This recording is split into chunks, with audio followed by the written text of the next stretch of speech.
আমি 7 দিনীয়া কাৰ্যসূচীৰে আমাৰ ব্ৰহ্মপুত্ৰ অসমীয়া পৰিষদৰ ফালৰ পৰা আমি বানাক্ৰান্ত ৰাইজক আমাৰ যিমান সামৰ্থ্য ইমান সামৰ্থ্যৰে আমি যথেষ্ট সহায় সহযোগিতা আগবঢ়াই আহিছোঁ। লগতে এই 7 দিনৰ ভিতৰত আমাৰ বিএপিৰ কৰ্মীবিন্দুসকলে ৰাতি দিন এক কৰি দি পেলাই আমাৰ লগত জড়িত হৈ আছে। তেওঁলোকক আমাৰ কৰ্মীবিন্দুসকলক যথেষ্ট ধন্যবাদ জ্ঞাপন কৰিছোঁ।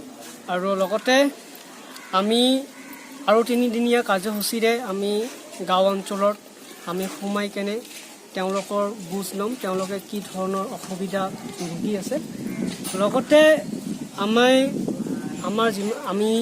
আমাৰ টিমে যিকোনো মুহূৰ্ত যিকোনো সময়ত আমি ৰাইজৰ বাবে মাত মাতাৰ কাৰণে ৰেডি।